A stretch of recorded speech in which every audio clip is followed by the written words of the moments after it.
Ology 101 for the more intimate side of you.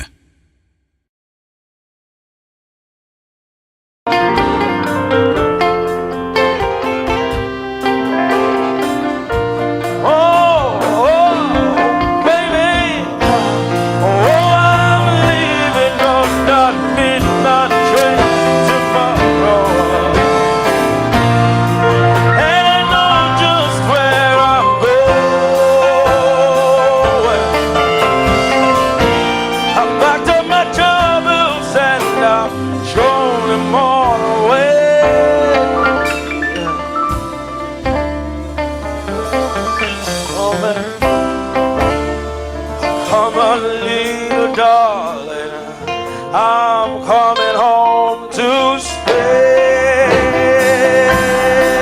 I'm stuck on you. Got this feeling down deep in my soul that I just can't lose. Guess I'm on my way. I need a friend. Say, I need a friend. And the way I feel, I guess I'll be with you till the end. Guess I'm on my way. I might be glad you stay. Oh, baby. Ology 101 for the more intimate side of you. Hello everyone, it's time for dinner. We'll just do that while the music goes on.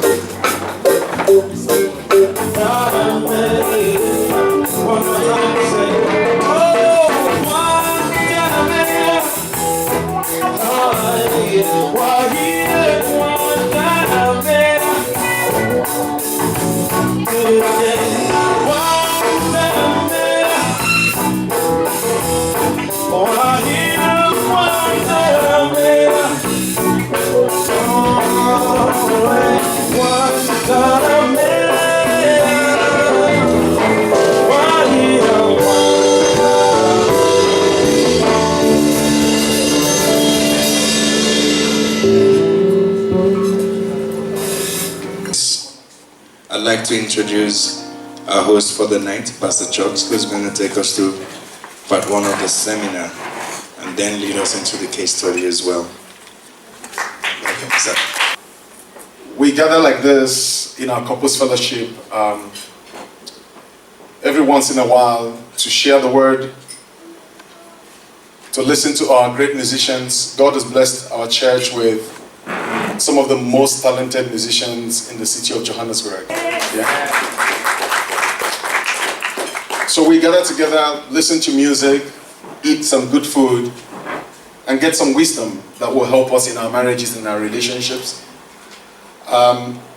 Originally, we used to do our couples event for only couples, but we thought, why don't we just even invite those who are single to just come learn about relationships, just learn things that will help them as they believe God for their better half.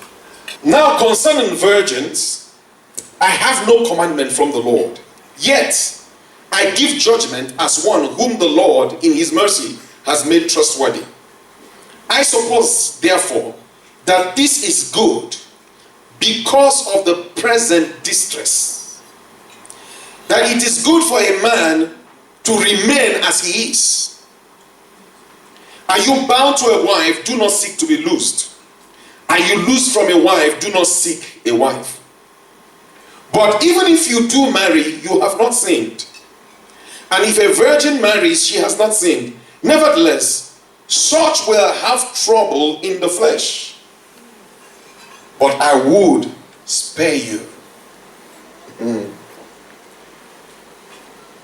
Now, a few things that we can pick out from this scripture. Give my slides. Number one, just from that text, Paul acknowledges that marriage is good, but it could be stressful. Paul himself acknowledges that. Marriage is good, but what? It could be stressful. And he says, I would like to spare you of that stress. And I believe that's God. God doesn't want stress in your marriage.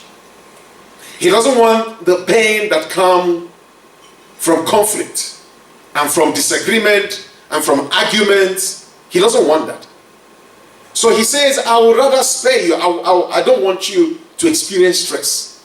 From the same text, we can deduce that you can live and conduct yourself with wisdom in such a way that you are not stressed because you are married. And you can live with your spouse. That part, I see it in verse 29. He says, but this I say, brethren, the time is short, so that from now on, even those who have wives should be as though they had none. So those who have wives should live as if they had none. Those who weep as though they did not weep. Those who rejoice as though they did not rejoice. Those who buy as though they did not possess. And blah, blah, blah, blah, going down. Now what he's simply saying there is that you can live with your spouse no matter how horrible you think they may be and not be negatively affected. And that I know that it is true. That you can live with this man that you think is extremely horrible and comport yourself or carry yourself or manage the relationship in such a way that you are not negatively affected. I find out that people come into relationships with expectations. Sometimes these expectations are not communicated and they get disappointed because they were expecting some things. Sometimes these expectations were set up by the things that were communicated in courtship. When we get married, I will buy you a house in Honolulu. Now we've been married now for 5 years. I cannot understand why this house in Honolulu is not coming through. Some people have these expectations that, you know, the moment I marry this man, all my bills will be paid. I wouldn't have to worry about anything again. If I have to work, it is because I just love the job. Now, 4 years in the marriage, I still have to cough out 70 to 80% of the money to clear the bills in the house. So sometimes some expectations that we have, some of them are realistic, some of them are unrealistic. You know, some people have this idea that once I marry, you know, there will be a woman there who will make love to me every single night. You know, I've been married 13 years, it doesn't work exactly like that. And if you had those expectations, and now the woman is not living up to those kind of expectations, those can very, very quickly develop some very negative emotions inside of you.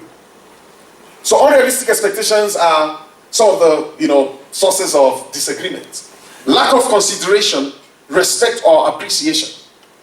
You know, the one day I was looking for some laborers and I realized this is a tough life that these guys are living. It just dawned on me, you know, as these guys are struggling, they will outrun each other to run to your car to see if you can hire them. And I thought about it that some of these guys are married men who have families who need to go home with money. And if they do that thing and do it until 2 o'clock, 3 o'clock and they didn't get anything, this man is going to go home very angry. Because it's not that he didn't try. It's not that he didn't make effort. But today it just didn't happen. Now imagine him walking home and then there's a woman in the house who doesn't know all the time they pushed him down when he was rushing to get, you know, peace job and nobody answered him. Sometimes in their rush they hit one another, people fall down and roll over. Now he gets home and the woman says, look at you didn't bring anything home. Without having an idea of what he had been going through the whole day trying to get this 100 rand or 200 rand. And the woman can say, you know, you think you're a man. I can imagine how painful. I don't know, you know, while I sat in my car, these were the things that were playing in my mind. I said, no wonder some of these guys can beat a woman and beat a woman well. Because after all they've gone through, and then they get home, and the woman says, you know, you came home empty-handed. Look at you, look at your big head.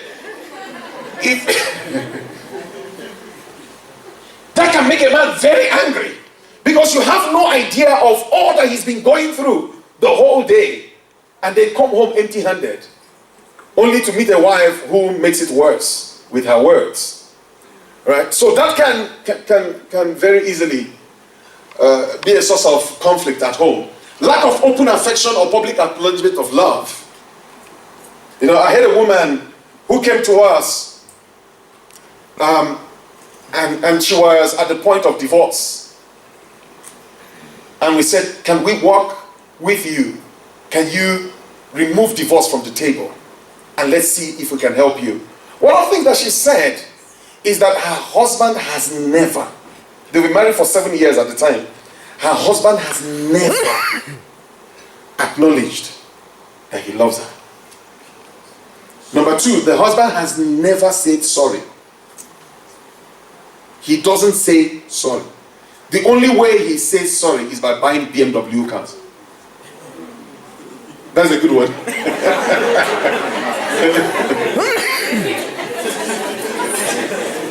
She said for 7 years, she's never heard him say, I'm sorry.